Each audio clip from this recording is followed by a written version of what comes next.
So if you're following this home style engine rebuild, it means this is, a new thing to you and you're trying to learn.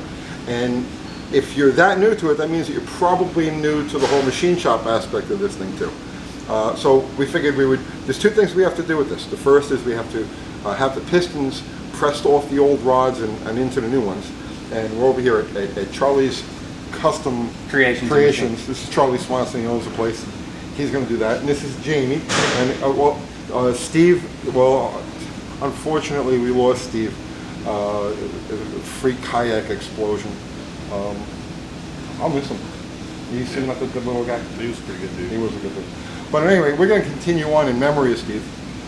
And Charlie's going to show you guys exactly what goes on swapping the pistons from rod to rod. No, pistons from piston bed. Yep, swapping pistons. We're going to swap pistons. Okay, that's it. Go. And so Charlie, why don't you show the people in YouTube land exactly what goes on with this? So what we're doing here, we've got a rod and a piston. And the first thing I like to look at before I get ready to press a piston off is you locate the front of the piston. So when you get ready to put the new pistons on there, you kind of have an idea of which way the rod's supposed to go. For instance, when we get ready to, we've already pressed this one apart, but before you do that, we always like to mark the front of the rod. That way both of these line up when you get ready to press the new one on the new piston. So here we are just pressing the wrist pin out of here. This is a press piston. They offer a full float piston as well. The full float actually has clips on each end.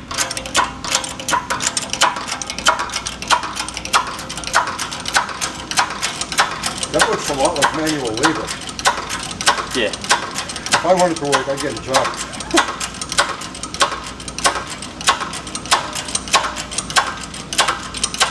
Guys, this is why machine work is so expensive.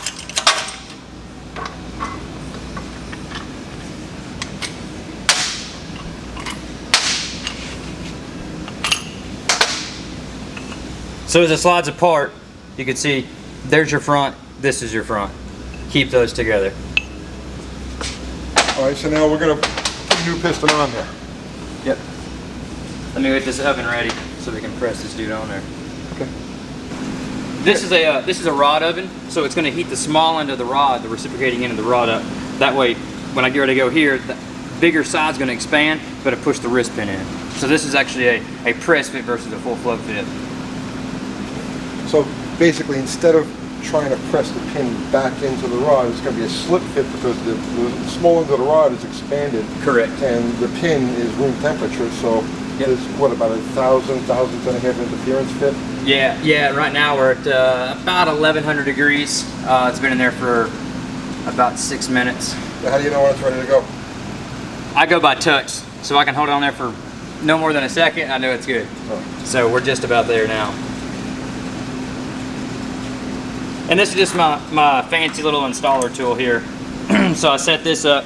I want to predetermine where the end is, so when I push it in, I know both sides are equal.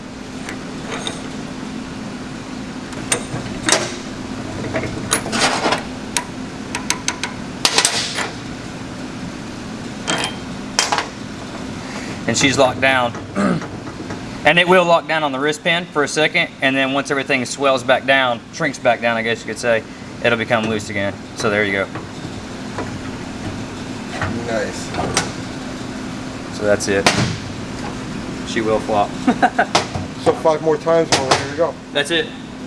That's it. All right, so the other thing that we're working on here at the machine shop is the head. Now, we were expecting to just put the seats in it, but as it turns out, the guides are smoked also. So it's not that the guides themselves aren't usable. There's still like a suction if you put your finger over it, but the guide is sloppy enough so that they're not confident that when they go to cut it for the seats, that the machine is going to cut evenly. So Sure. Right now we're debating on whether or not we're going to go with a head that's already up, already hardened seat head, or we're going to invest in this thing. So you're going to have to tune in next week to find out what goes on with that. Sure. Yeah. So what else we got to do? Assemble the bottom. Yeah, that's it. So in memory of Steve, we'll take these parts back to the shop and slam it together. And then we'll come back here next week and see what we do with the head. Right? Yeah? Cool. Yeah. Good. Okay, that's it. See you tomorrow.